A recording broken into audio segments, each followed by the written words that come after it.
E boa noite, boa noite. Aguardando aqui o nosso convidado de hoje, Gabriel Soares. Ei, Gabriel, vou te chamar aqui, tá? Ah, você já mandou.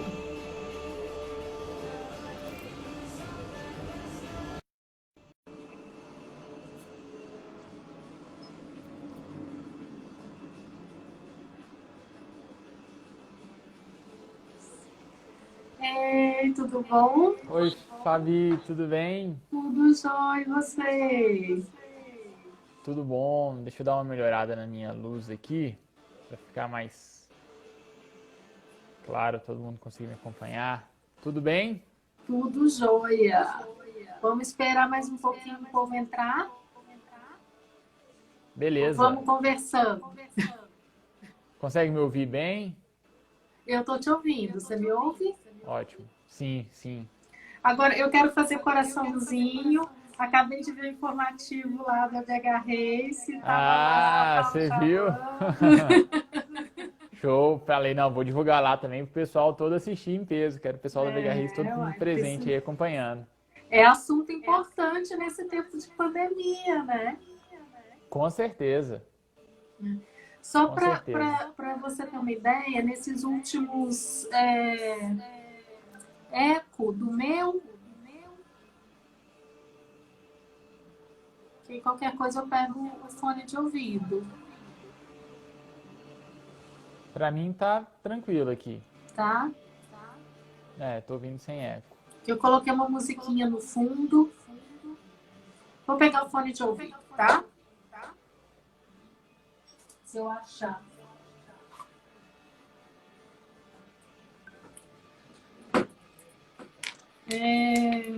Para quem.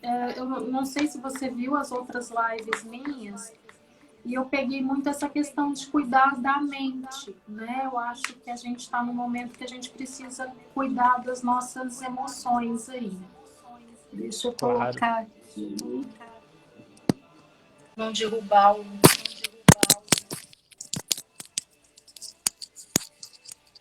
Estão me ouvindo?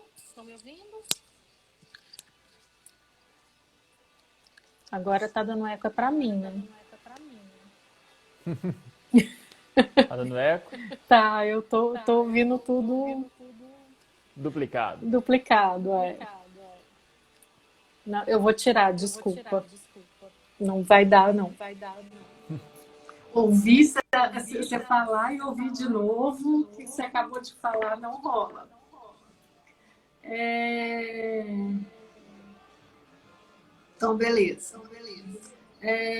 Então, eu estava trabalhando com essa questão da gente tá cuidando do corpo. Ai, valeu aí, Léo. Obrigada por falar que tá ok. É, cuidar do corpo, cuidar da Uhum. mente. Só que não é só a mente que a gente precisa cuidar, né? A gente precisa cuidar do corpo, o corpo é a nossa casa. E aí eu falei, vou conversar com o Gabriel, vou conversar com a galera da BH Reis que está me fazendo não ficar sedentária nesta quarentena. Né? Então, para começar, Maneiro. né, eu já dei um, um spoiler ali. Eu queria com você. Gente, mas tá muito estranho. O eco voltou. Ei, Pedro. Tá, para você. Como que tá aí para vocês, gente? Tá dando eco mesmo ou o eco é só para mim? Tipo assim, é só da minha voz, quero dizer, porque na hora que eu coloco o fone, eu não. Eu que ouço o eco. Melhora alguma coisa? Ah, eu te ouço mais alto, assim. É, se me ouve mais alto? É. Aí, vamos tentar, vamos tentar. Beleza, vamos lá. Qual que é a importância aí da atividade física aí para no geral, né? A partir de quando? Aí, continua dando eco.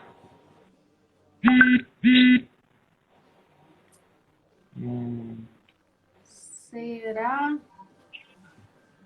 Será que se eu sair e voltar de novo... Ah, tá. Beleza. Então vamos Vamos ver, tentar. falaram que melhorou.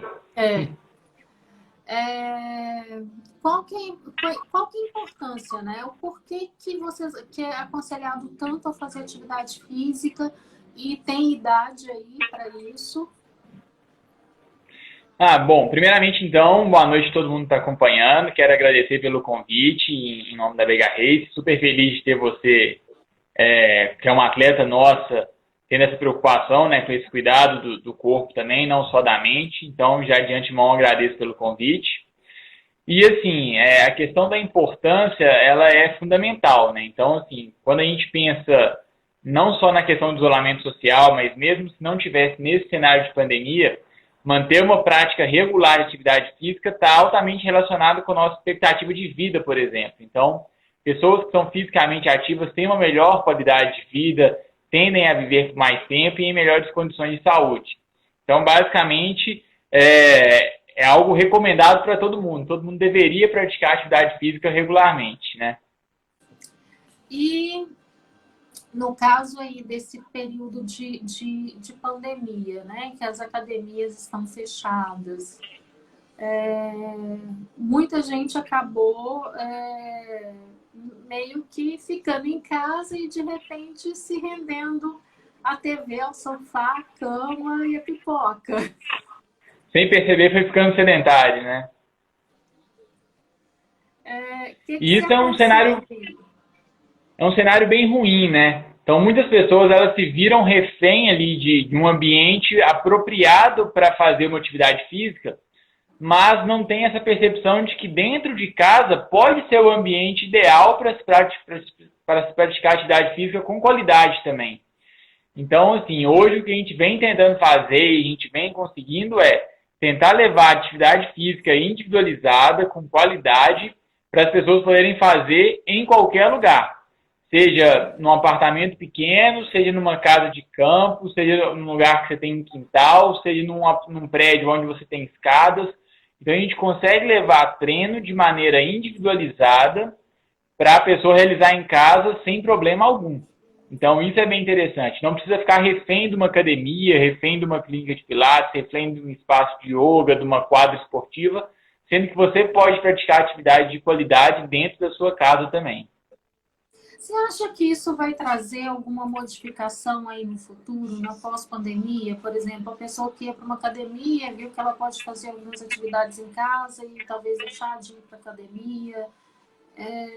Pessoalmente, eu acho que sim, assim, levando uma opinião totalmente intrínseca mesmo. E eu vejo pelo meu lado, às vezes, eu não desejo voltar para a academia, talvez esse ano ainda. Então, hoje eu não me vejo retornando para a academia que eu treinava antes da pandemia. Então, hoje eu consigo ver e que eu consigo treinar, realizar toda a minha dinâmica, todas as minhas atividades dentro de casa com qualidade. Então, eu não pretendo voltar por medo e risco mesmo esse ano para a academia, visto que é um ambiente que, de fato, pode ter um alto índice de contaminação interna, assim, né? Então, é mais pela questão da contaminação, não é por causa da praticidade de estar fazendo em casa. Eu diria assim, a primeira visão, sim. Mas aí é uma questão interna. Eu gosto de ir para a academia, então eu gosto de fazer atividades com diferentes aparelhos, diferentes aulas, então para mim é interessante, é algo que me agrada. Então eu não tenho essa visão, esse pensamento da questão da praticidade. Como eu tenho uma academia que é no mesmo quarteirão, então eu gosto, não gasto muito tempo no deslocamento, então para mim é bem tranquilo. Mas eu vejo que muitas pessoas estão vendo o lado prático de ficar mais tempo de casa e de poder fazer atividade física no ambiente domiciliar. Então, eu creio que muitas pessoas vão aderir a essa nova formatação, de um treino online, uma orientação virtual, e vão abandonar um pouco as academias. Bom, vamos é uma visão que você tem também ou não? Eu tenho, assim, eu não estou pensando em voltar para academia. Inclusive, eu cancelei a minha. Né? Eu acho que hoje você tem muito vídeo né? A BH Race está dando um super suporte, né? Com vários exercícios, várias atividades, que eu não preciso ter muita coisa, muito equipamento em casa e eu consigo fazer. Uhum. Então, a princípio, não. Eu acho legal o lance de ir para academia por causa da convivência, né? Você vê gente, motivação, mas eu tô achando tudo muito prático. Uhum. Né? As pessoas vão criando essa consciência, né? Acaba, tipo assim, uma pandemia ela vai gerar diversas mudanças, diversas adaptações, né? Toda mudança gera um choque, mas tem aquelas mudanças que são positivas.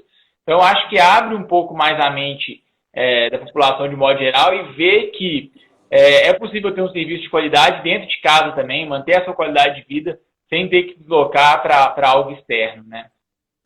E outra, né? Você vê que 30 minutos de exercício, eles vão ser mais do que suficientes para te deixar, tipo assim, queimar um monte de caloria, né? Te deixar dolorida por uma semana.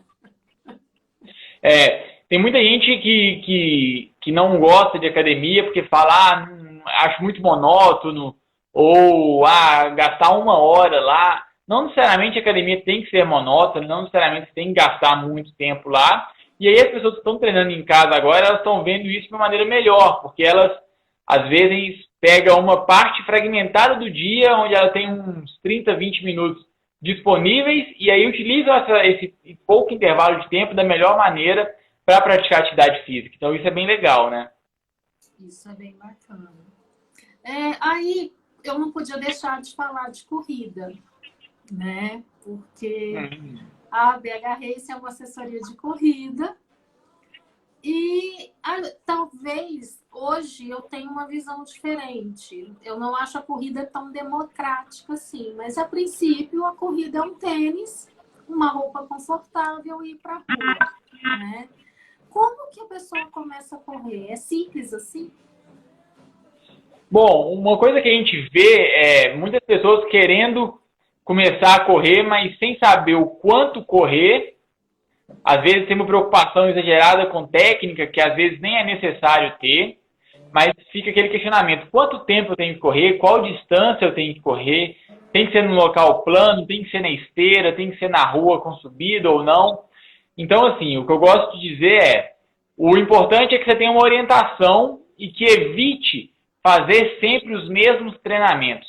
Então, acho que o grande erro de quem começa a correr sem uma orientação é correr todo dia, as mesmas distâncias, sem variar os estímulos. Mas a pessoa faz isso, às vezes, por ser leiga mesmo, não ter um acompanhamento, não ter uma orientação. Então, eu creio que esse seria o principal erro. Correr sempre as mesmas distâncias, sempre o mesmo percurso, sempre da mesma forma, sem variar. Isso sim vai acabar gerando lesão nessa pessoa, vai deixar a pessoa desmotivada com a atividade física e vai levar ela a abandonar a modalidade, caçar um outro esporte. Então, assim, o que eu gosto de dizer é: se você tem um orientador, um professor, um treinador, consegue ter orientação de assessoria, você vai ter uma orientação profissional, onde você vai ter estímulos diferentes de treino, tempos diferentes de treinamento, locais diferentes para correr. Variar é sempre algo muito bom, principalmente para quem está começando. Então, assim, você acabou de deixar claro que não é só colocar o tênis e sair.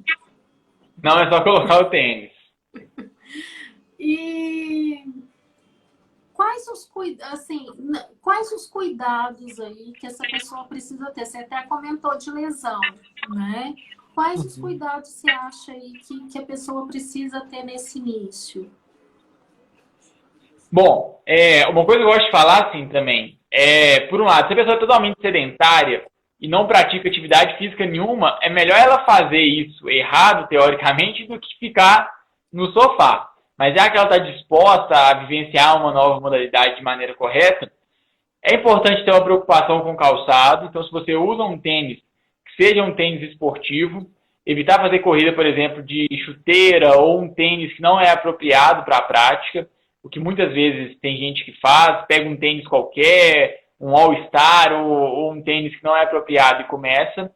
Isso sim também pode prejudicar essa pessoa.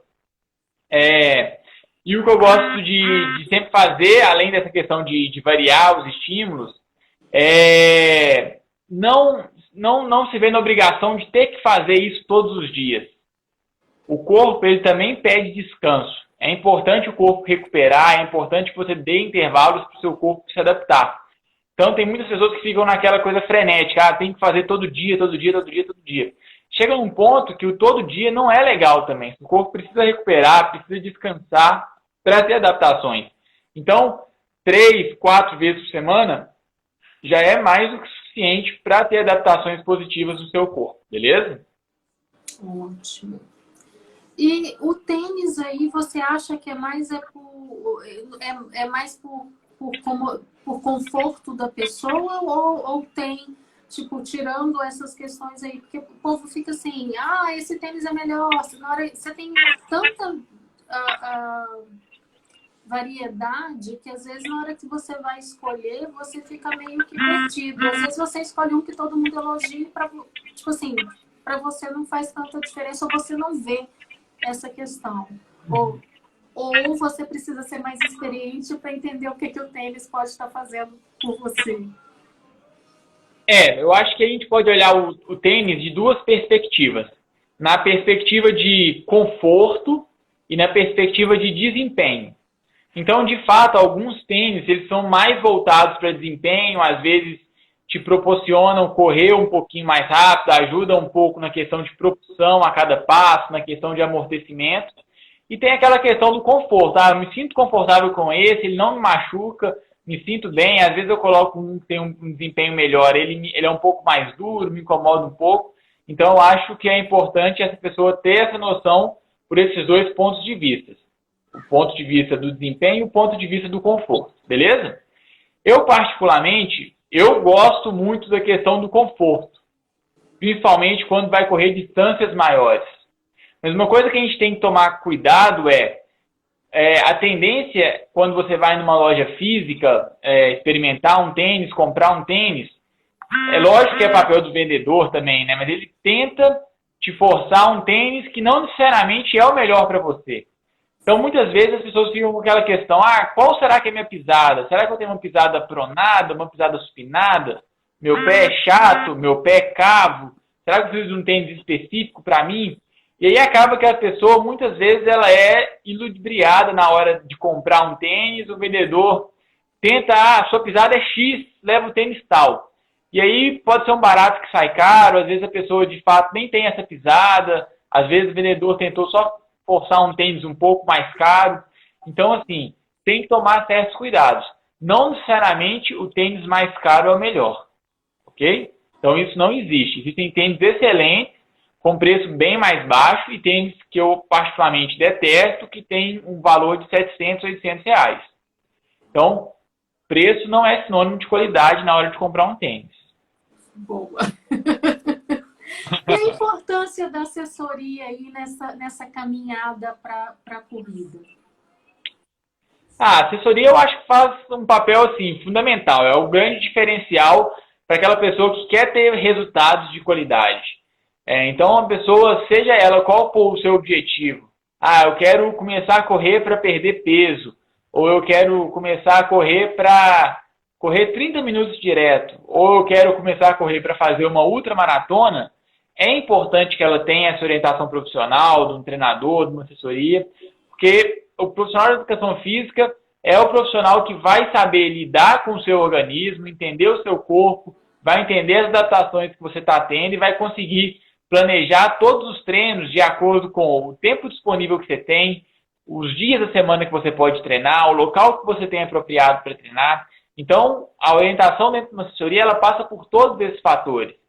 O treinador, ele prescreve treino de acordo com a rotina do atleta. Não é o atleta que tem que adaptar ao treinador. A gente não está falando de um atleta profissional, né? Então, o treinador, ele adequa os treinamentos à rotina desse atleta.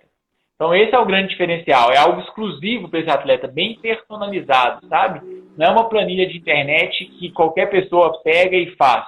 É algo exclusivo para você, que vai funcionar só para você. Então, é um diferencial enorme ter um acompanhamento por assessoria, né, Fabi? Faz diferença, né? Fora a motivação, né? com certeza. Você vai ter alguém ali que vai ficar no seu pé, te cobrando, te xingando, né? A fazer sempre o melhor, a sempre te manter motivada, coisas boas vão acontecendo ali quando tem um acompanhamento de qualidade. E assim, existe, como que eu vou dizer? Parece que a corrida vira um vício, né? Uhum. E aí a pessoa vai querendo, aí de repente ela quer fazer uma meia maratona, ela quer fazer uma maratona. Duas questões. Todo mundo que começa a correr tem condição ou existem situações, não sei o que eu poderia, tipo assim, físicas, condições físicas que não levaria a pessoa a completar uma maratona, uma meia maratona. Como que funciona? Bom, todo atleta que chega para mim, Fabi, com um objetivo assim na cabeça dele, falar, eu quero correr tal prova, eu particularmente dificilmente gosto de falar não, assim, essa prova não dá para correr. Então, eu sempre tento ser sempre sou o mais sincero, ó. Pra gente chegar nesse objetivo, a gente vai ter que trabalhar dessa forma. Então, assim, eu creio que todo mundo consegue fazer uma meia maratona, com certeza, uma maratona dá para chegar lá, mas não é um passo curto. Completar uma maratona, principalmente, é um passo largo, exige anos de treinamento. Não é começando hoje que eu vou correr uma maratona daqui a 4 meses. Não é começando do zero, de quem não corre, vai correr uma maratona em 4 meses. Então, a maratona é um processo que, naturalmente, ela leva 2, 3 anos para uma pessoa que está começando a correr agora fazer sua primeira maratona. Então, é 3, 4 anos. Não existe essa... Lógico que a pessoa pode chegar e fazer, né? Eu posso querer correr e fazer uma maratona daqui 5 semanas. Mas não vai ser nas condições ideais, o risco de lesão vai ser grande, as pessoas certamente vai ser algo desconfortável, não vai ser nada prazeroso para ela. Então tem que ter esse treinamento, tem que seguir ali a questão de treinabilidade, né? Ir evoluindo aos poucos, um passo de cada vez. Então começa nos 5 quilômetros, progride para os 10, faz uma volta da Pampulha, uma meia maratona, um passo de cada vez. Vai progredindo e tenho certeza que qualquer pessoa consegue chegar nos 42 mil metros. E você acha que todo corredor ele vai chegar no momento que ele vai querer fazer a maratona? Não, eu acho que não, você acredita? Eu acho que, e eu vejo isso assim, eu acho que grande parte dos corredores, eles se sentem confortáveis na meia maratona. Acho que é a distância que mais agrada, tanto pessoas com bom nível de condicionamento e pessoas que têm um nível de condicionamento físico mais baixo. Então, acho que a distância da meia maratona é uma distância que está num ponto que fica confortável para qualquer pessoa chegar. A maratona, o que envolve em si não é só os 42 quilômetros que você tem que correr no dia. Correr uma maratona, ela exige muito mais e só na prática a pessoa sabe disso. Porque para você fazer uma maratona, exige outros sacrifícios muito grandes que uma meia maratona não exige. Então, por exemplo, você precisa fazer treinos mais longos, de 25, 30, 35 quilômetros, que é algo que toma, por exemplo, 4 horas do seu dia. Então, você tem que saber conciliar questão de planejamento alimentar de noite anteriores ao treino com a sua rotina. A questão de descanso ela é muito mais importante. Quem está treinando para maratona precisa dormir, descansar mais, e às vezes a pessoa não tem tempo hábil para isso. Às vezes tem uma rotina atribulada com criança pequena em casa, pressão no trabalho. Então, aí já é algo para se pensar. Pô, será que vale a pena eu inserir uma maratona, que é algo estressante ainda nessa minha rotina? Ou eu deixo essa maratona para daqui 6 meses, 1 ano? Então, a maratona ela exige certos sacrifícios que a minha maratona não te exige. São treinos mais curtos, você vai gastar ali por volta de 2 horas no máximo para fazer um treino. Então, já é algo mais relax, é algo mais tranquilo. Por isso também eu acho que agrada mais grande parte dos corredores. E aí eu vou voltar uma coisinha agora, porque assim, eu já cansei só de pensar na preparação da maratona. No início, eu comentei que eu falava assim, corrida é o esporte mais democrático que existe. Só que chegou num ponto que eu vi que não é tão democrático assim, né? Então, assim, chegou num ponto que eu procurei uma assessoria, Uhum. o relógio, aí você vai buscando tênis, uma bermuda de compressão, uma blusa, um top melhor, É uma inscrição de fisioterapia, prova. inscrição de prova. Quando eu comecei, tipo, na hora que eu cheguei no fim do ano, eu falei, caraca, eu não gastei isso tudo. Aí eu comecei a escolher, né? Uhum. Então, assim, Assim, quando... Pode terminar. não, aí eu queria saber de você o que, que você acha, como dosar isso aí também, ou se é empolgação de início. É, quando a gente pensa assim, né, é um esporte democrático, ele é porque não te exige muito se você não tiver muitas ambições. Então, assim, é democrático porque qualquer um pode fazer, exige que tenha uma rua, um tênis, basicamente você pode correr, mas não na qualidade. Se você quiser correr com qualidade, aí sim isso vai te exigir um pouco mais. E aí eu acho que vai ser qualquer esporte também. Você pode jogar um futebol na rua, pode alugar uma quadra para jogar algo com mais qualidade. Você pode jogar peteca na sua garagem, mas pode alugar um espaço específico. Então, acho que isso vale para qualquer prática esportiva, sim. Então, a corrida ela tem os seus gastos, mas que são gastos que a gente pode dizer que talvez seria um investimento, algo que vai te trazer benefícios maiores do que o dinheiro que você está colocando ali. Então, o primeiro que você falou, que é a orientação de assessoria, esse eu acho que é o ponto 1. Assim. Se você tiver que escolher algo para começar, escolha investindo na assessoria esportiva. Porque teu treinador vai ser o diferencial. Às vezes você não precisa de um relógio caro no seu início, você não precisa do tênis mais moderno ou da roupa mais moderna.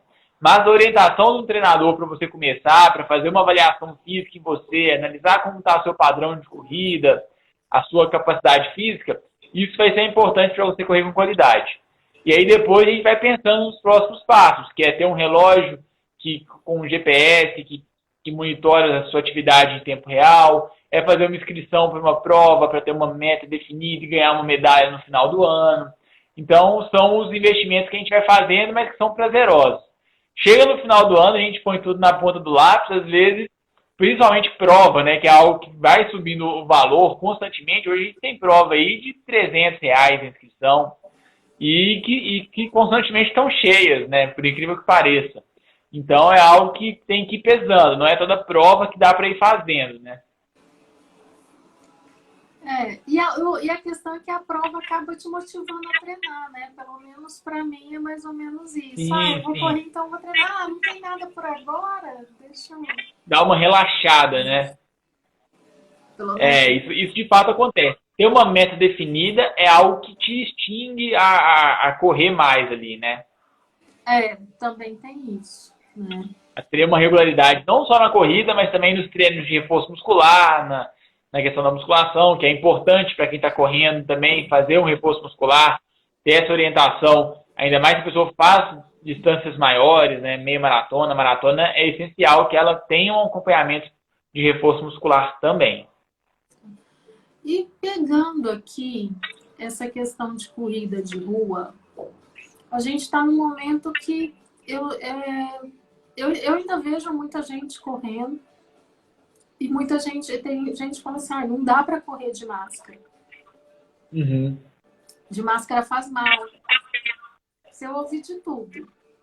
Uhum. Qual que é o seu conselho? Tipo assim, vai pra rua e treina, né? Ou no meu caso, desde que começou a pandemia, eu basicamente não... Agora eu comecei a fazer umas caminhadas, mas não estava saindo. Hoje eles já estão desenvolvendo essas máscaras mais tecnológicas, né, que dizem ser apropriadas para a corrida. Eu ainda não testei. A questão é a seguinte, pode ser que a máscara comum, por exemplo, a máscara de pano, ela possa limitar questões de trocas de gases na questão de respiração.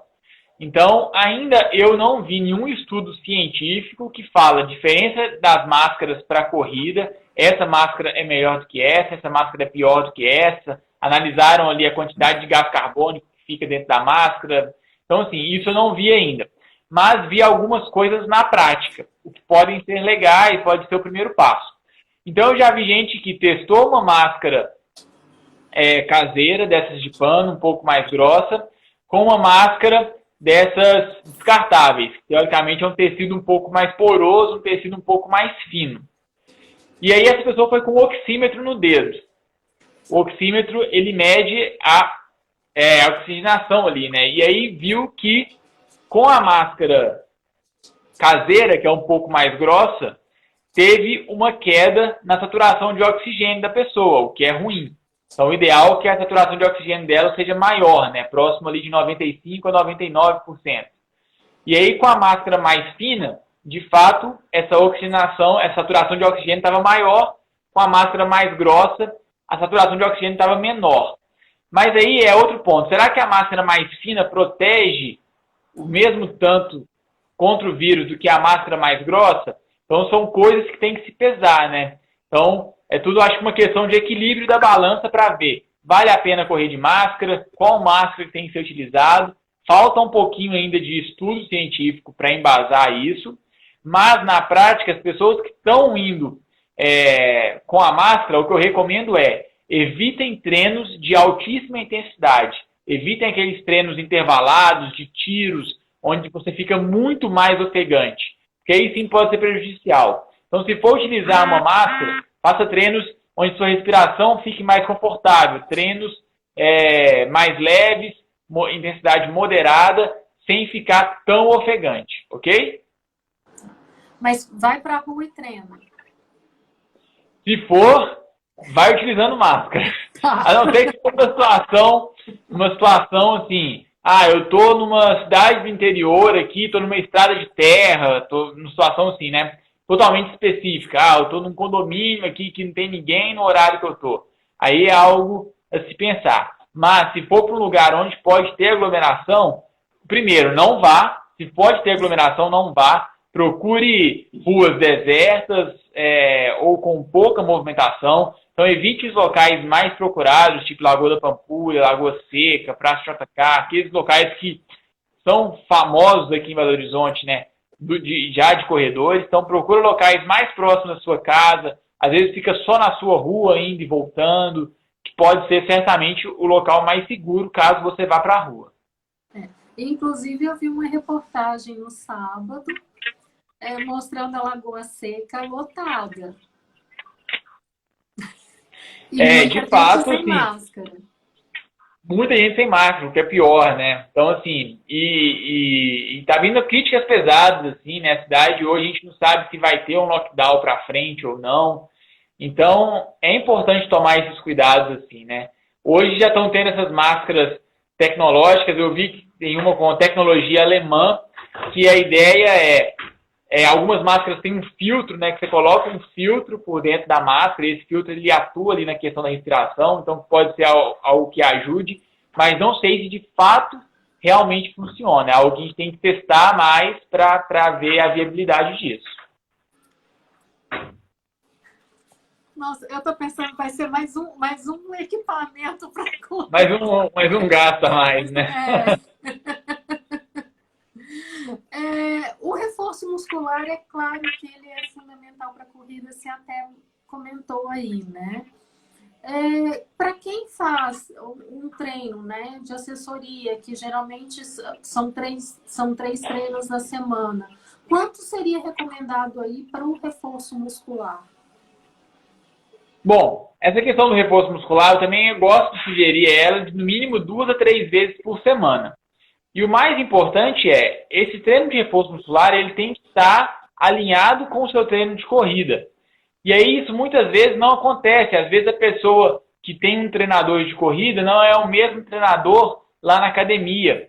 E aí às vezes o professor lá da academia não monta o programa de musculação dela de acordo com as demandas da corrida. E aí pode acarretar numa série de desgastes e uma não evolução dessa pessoa. Então, o padrão ideal, assim, seria que o treinador que monta o planejamento de corrida dela fosse o mesmo treinador que montasse os treinos de reforço muscular dela. Porque aí, certamente, ele conseguiria conciliar. Essa pessoa vai correr um volume maior nesse fim de semana, Então, na próxima semana, os treinos de musculação dela vai ser um pouco mais leve, o reforço muscular vai ser menos intenso. Opa, o treino de corrida dela está mais leve essa semana, então vamos pegar um pouco mais pesado no reforço muscular. Então, com o mesmo treinador, né, um head coach ali, ele conseguiria manipular melhor essas cargas de treinamento. Sobre o reforço muscular, eu considero indispensável para qualquer pessoa que queira correr mais do que 10 quilômetros, ok? E sugiro sempre, no mínimo, 2 a 3 vezes por semana, de acordo com a rotina dessa pessoa. E aí vem aquela coisa legal, não precisa ser treinos onde você vai ficar 1 hora na academia ou 1 hora fazendo reforço muscular. Você consegue fazer treinos de reforço muscular de qualidade, com 25, 30 minutos e de maneira específica para a corrida. Então, quem é corredor e sente falta de um treino específico de força para corredores, você consegue isso numa boa assessoria, com um bom treinador que vai te orientar e vai conciliar essas duas modalidades de treino. Bacana. E qual que é o futuro aí das corridas de rua? Bom, isso é algo legal e algo que tem um ponto de interrogação ainda gigante, né? A gente não sabe como que vai ser isso. Existem várias perspectivas, né? Alguns lugares no Ocidente já estão voltando, no Oriente já estão voltando com corridas de rua, né? Já teve corridas de rua recentemente, inclusive na China, né? Onde foi o início de toda a pandemia, né? No Japão, em Tóquio, que foi a única das majors, das principais maratonas do mundo realizadas nesse ano, eles realizaram a prova só com os atletas profissionais. Então, os atletas amadores não participaram. Então, essa pode ser uma perspectiva no futuro. Às vezes, só atletas profissionais vão participar dessas primeiras provas, não vai abrir para o público geral. As provas que estavam marcadas para o Brasil nesse primeiro semestre foram todas adiadas. Então, Rio, Florianópolis, Porto Alegre, que seria em junho, maio, foram postergadas para outubro, novembro. Mas será que até lá já vai estar liberado para uma população aí de 10 mil pessoas participar de uma prova dessa? O evento no Rio são para 30 mil pessoas. Então, será que a gente vai conseguir uma aglomeração desse tamanho? Eu, particularmente, acho que não ainda esse ano. Acho que dificilmente a gente vai ter essas provas em setembro, outubro. Acho que vai ser novamente adiada. Algumas estão sendo canceladas e já marcadas só para o ano que vem. Então, não sei de fato se a gente vai ter prova com grandes aglomerações esse ano. Se as provas voltarem, principalmente essas mais tradicionais, essas maratonas mais tradicionais, pode ser que elas retornem com uma população restrita de atletas, às vezes só os profissionais, só convidados, só os atletas de elite mesmo. E aí o que está surgindo muito são as provas virtuais, né? Os desafios virtuais, que a pessoa corre por si só, sem ter ninguém do seu lado ali, né? Sem ter hidratação, ela faz a sua própria hidratação, o seu próprio planejamento de corrida, o que pode ser algo bem legal também, deixa a pessoa motivada, não deixa de ser uma medalha, uma conquista ali para essa pessoa, né?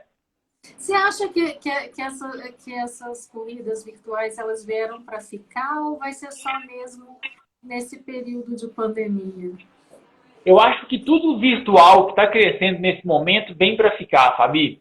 Eu acho que o treinamento nesse formato online ele vai crescer muito mais ainda. Não só o treinamento, eu acho que as provas nesse formato virtual elas tendem a ter mais edições. Hoje eu já vi que são para meias maratonas, né, em vários lugares. A própria BH Race lançou o seu desafio virtual, né, onde a gente vai fazer 3 etapas, uma em julho, uma em agosto e uma em setembro. Então, acho que vai ter uma dinâmica melhor, a pessoa consegue se programar, se organizar, vai ser algo mais seguro, principalmente nesse momento onde ainda estamos vivendo a pandemia. Então, é algo que eu acho que vem para ficar assim. Eu posso falar, se alguém quiser fazer algum comentário e quiser fazer alguma pergunta também, fique à vontade, tá, gente? Me assusta muito quando tem corrida virtual até setembro, até agosto. Isso me assusta muito, porque me dá a sensação de que, tipo, não vai acabar até ali, sabe? Não vai voltar, a gente não vai voltar para o treino de rua até ali, até setembro, outubro. Eu acho que até setembro a gente pode voltar para os treinos de rua, mas de maneira individualizada. Então, assim, eu acho que o grande X da questão das grandes provas são as aglomerações. Então, assim, uma coisa é eu correr, fazer a minha prova pessoal sozinho correndo na rua. Outra coisa é com 10 mil pessoas do meu lado. Então, de fato, eu acho que a gente não tem provas com grandes aglomerações antes de outubro, novembro, se é que teremos em 2020. Então, se as provas retornarem em 2020, eu acho que elas vão retornar nesse formato, só para atletas de elite, pensando que ano que vem ainda podemos ter Jogos Olímpicos. Então, é até importante o retorno de algumas provas, até para o treinamento dos grandes atletas, né? Mas não creio em corredores amadores e grandes populações nas provas. Você comentou da do Rio, né? A do Rio já foi passada para o feriado de 12 de outubro, que provavelmente também pode não acontecer. Mas, assim, até para esses atletas amadores, eu acho que tá muito difícil para volume de treino. Sim, porque muita gente interrompeu os treinos quase que na sua totalidade e tem que retomar agora, pensando numa prova que pode acontecer daqui 2 meses. Só que ela vai retomar esse treino quando? Porque se uma pessoa está no zero, está sem treinar e vai correr uma maratona em outubro, ela já deveria estar treinando, começando a treinar agora. Só que está impossibilitada em vários locais ainda. Então, esse é um dos outros motivos que eu acho que vai prejudicar bastante. O caso da Maratona do Rio, a própria organização do evento já abriu a possibilidade dos atletas que estavam inscritos para esse ano mudarem a inscrição para o ano de 2021. E aí a tendência é que outras provas façam isso ou que façam a prova de maneira virtual e a pessoa recebe uma medalha em casa ou algo semelhante. Mas aí não é a mesma coisa, né? Não. Ainda mais pensando nessa prova, né? Que é onde a pessoa se prepara para viajar para o Rio, para conhecer uma cidade, para turistar. Não é só a corrida que estava envolvida, né? Quem planeja uma prova dessa provavelmente tem outras coisas, quer ir para passear, para curtir, para passar o feriado. Então não é a mesma coisa. E assim, como que as pessoas podem lidar agora com essa questão? Porque corredor é aquele, né? Tem uma provinha, tá indo lá, né? E quer fazer e tal. E agora, tipo, não tem muito lugar para treinar. Se a pessoa estiver realmente respeitando, eu sei que tem gente que não tá, ou que tem condição de ir para outros lugares que talvez não vai encontrar com muita gente. Mas é complicado, né? Acredito que até para vocês também.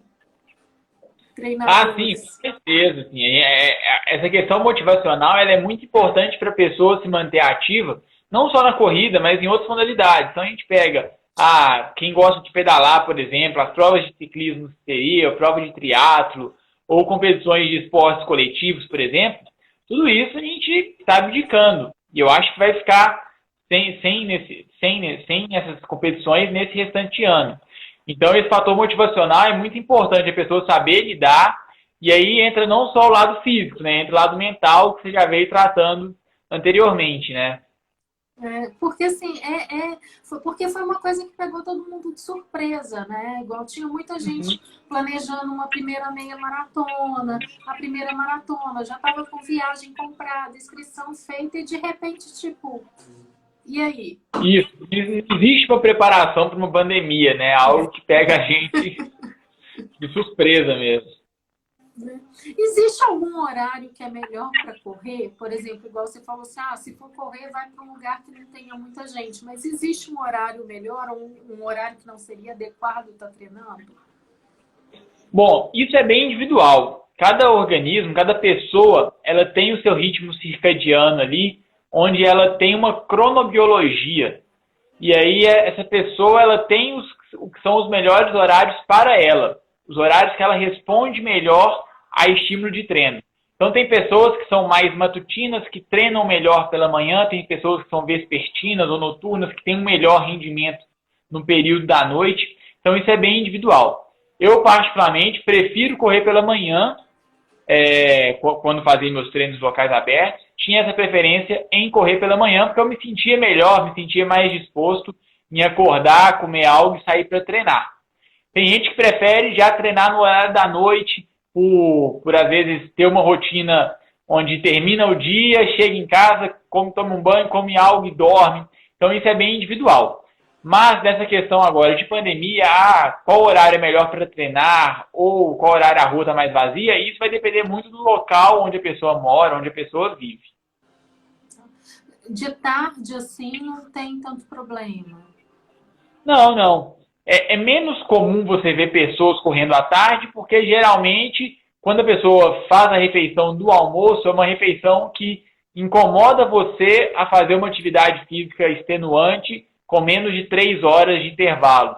Então, a pessoa que almoça ali até meio-dia, 1 hora da tarde, dificilmente ela vai correr antes de 5 horas da tarde. Então, é pouco comum por causa disso, dessa questão do almoço. Mas se a pessoa se adaptar, vou almoçar 10 horas da manhã para correr 2 horas da tarde, por exemplo, ela vai conseguir numa boa também. Bacana. E a corrida de rua, para corrida de trilha, a preparação é diferente? É bem diferente ou não necessariamente? Quem correu asfalto vai para trilhas de boa? Não, existe um pouquinho de diferença no treinamento e se a gente for pegar, né, dos gastos financeiros que tem, até nessa questão a gente pode pensar, tem um calçado que seria mais específico para correr em trilha do que para correr no asfalto, né? Mas dá para encarar com o mesmo. Mas é diferente porque quando a gente pensa em correr em trilhas, dificilmente você vai encontrar um local que seja de trilha e plano. Então a gente está falando basicamente de treinar com uma altimetria diferenciada. E aí isso sim exige preparação não só aeróbica, mas também da capacidade de força. Então a gente pensa num treinamento de reforço muscular diferenciado para esse atleta que vai fazer provas em montanhas. Não é o mesmo treinamento do que uma pessoa que vai correr só no plano, no asfalto. Então quando a gente pensa num treino em trilhas, a gente está pensando numa velocidade menor, a pessoa ela corre geralmente numa velocidade menor, ela tem uma preocupação menor com o ritmo, principalmente quando encara uma subida, e exige muito mais de força dela do que correr no plano só, ou correr só na esteira, por exemplo. Então o treinamento é bem diferente e digo que é bem mais prazeroso. Correr na trilha é muito mais legal, fazer provas de trilha. Eu, particularmente, prefiro provas em trilha do que provas urbanas. É? Eu prefiro. E você acha que é capaz a trilha aparecer primeiro, a prova vir primeiro de trilha, ou não, independente que vai ter o mesmo número de gente? As provas de trilha, elas geralmente tendem a ter menos pessoas do que as provas urbanas, porque nem todo mundo está acostumado em correr em trilha. Muitas vezes as inscrições, o valor, né, da inscrição da prova de trilha, ela é um pouco mais alto do que o valor de uma prova urbana, até porque ela exige uma organização um pouco maior, uma logística um pouco maior de quem está organizando esse evento, né? Então, muitas vezes você tem que ter um suporte no local, no meio do mato, alguma coisa assim, que exige, de fato, a pessoa investir um pouco mais numa inscrição de prova de trilha. Mas pode ser, sim, uma alternativa inicial. Talvez o primeiro passo para as provas de corrida voltarem sejam essas provas em locais de trilha. Quem sabe eu animo fazer uma. Com certeza. E aí, como que vai ser como que é quando um aluno chega na BH Race para poder, tipo assim, qual que é o primeiro ponto? E também fala um pouquinho do desafio virtual aí que vai ter pra gente. Legal. Assim, eu acho que não só na BH Race, né, mas em qualquer lugar, um bom treinador, ele sempre vai ter que fazer uma avaliação física inicial nesse atleta, né? É muito importante eu conhecer essa pessoa com quem eu vou trabalhar agora. Então, entender quais são as deficiências físicas dela, o que eu consigo melhorar nessa pessoa, entender quais são os objetivos, entender a rotina. Então, passar por uma anamnese, uma avaliação física inicial, ver o nível de condicionamento físico inicial e entender até onde eu posso chegar com essa pessoa, até onde eu posso melhorar o nível de condicionamento dela. Esse é o primeiro passo e em qualquer modalidade, seja para um cara que vai começar na corrida, na natação, no ciclismo, no triatlo. Então, eu tenho que aplicar alguns testes, aplicar uma avaliação física inicial para entender um pouco mais desse atleta. Esse eu acho que é o primeiro passo de um bom treinador, de uma boa assessoria. Beleza? E segundo, o que você me perguntou? O desafio virtual da BH. O desafio virtual. O desafio virtual, a gente teve essa ideia, né? Até por causa do boom também das corridas virtuais, mas é algo que a gente pensou muito para manter os nossos atletas motivados e treinando com regularidade. A gente viu que com a pandemia já teve uma queda no número de pessoas treinando e um aumento do sedentarismo, não dentro da BH Race, mas de maneira geral no mundo, né? Então, assim, a gente viu que com a pandemia, isso já tem estudo, o nível de sedentarismo aumentou. Então, é importante manter pessoas motivadas. E uma coisa que motiva pessoas a treinarem é ter uma meta. Então, quando você tem uma meta clara, uma meta bem definida, você fica ali com mais vontade para treinar. E aí o desafio surgiu com essa proposta, né? E o legal é que ele vem com uma ideia de progressão, de aumentar o volume de treinamento ao longo dos 3 meses. Então, são 3 etapas, uma 12 de julho, uma 30 de agosto e uma 27 de setembro, onde as distâncias percorridas individualmente, elas vão progredindo. Então, as pessoas elas vão praticando a corrida no seu formato, pode ser algo dentro da sua casa, no seu terreiro, dentro da sua garagem ou da sua sala, onde a gente vai tentar aumentar o tempo de estímulo e manter essa pessoa fisicamente ativa ao longo desse ciclo aí de 3 meses de desafio. Então, acho que esse é o grande ponto. É não deixarem pessoas se desmotivarem e caírem no sedentarismo. É manter as pessoas ativas com treinamento físico em dia, porque nunca foi tão importante manter essa prática regular como nesse momento de nossas vidas. Aproveitando, igual assim, quando eu estava falando que eu estava trabalhando com mente, né, nas lives das semanas anteriores, a atividade física ela acaba contribuindo também, né? Bastante, né? Não só pro lado mental, como físico, como social. Acho que a atividade física ela é multifatorial, né? Ela vai englobar diversos aspectos que só fazem bem, né? Só acrescentam positivamente. E assim, em tempos de confinamento, em tempos de mudanças bruscas, né?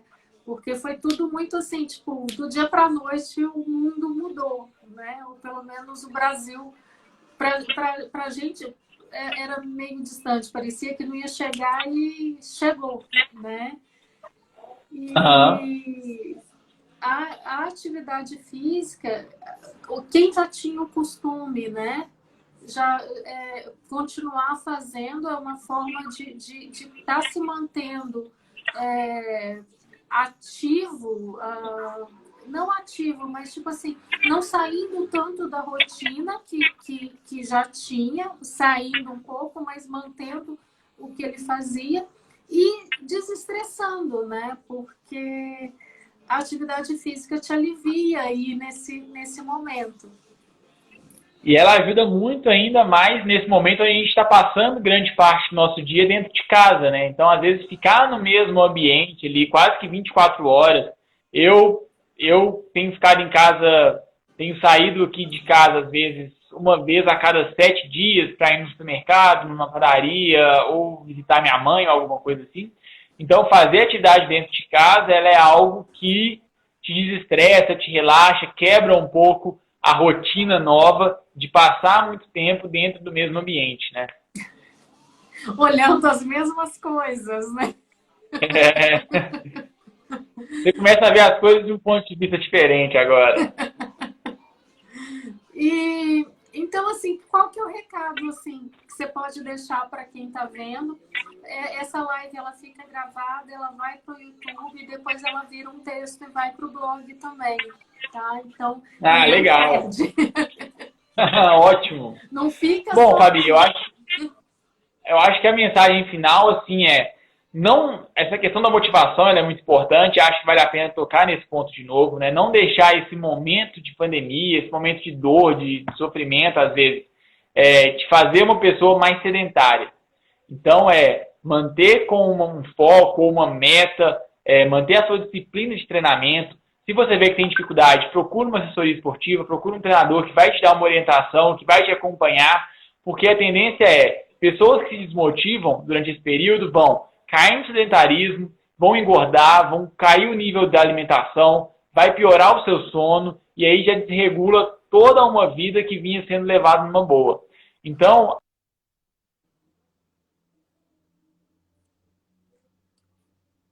Travou. melhor qualidade de sono. Então, tudo isso vai influenciar. Então, se você ainda não tem um treinador para te orientar de maneira online durante esse período, procura uma assessoria esportiva, procura a BH Race para ter um treinador que vai te orientar e vai trazer benefícios para a sua vida. E outra que a atividade física gera saúde também, né? Então, talvez você está se preparando mais o seu corpo para se prevenir da Covid também.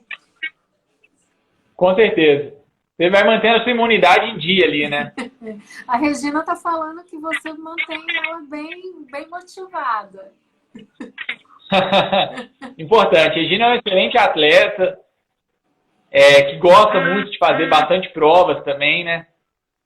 E está sentindo agora essa dificuldade. Não está fazendo inscrição toda semana porque não está tendo prova agora, né?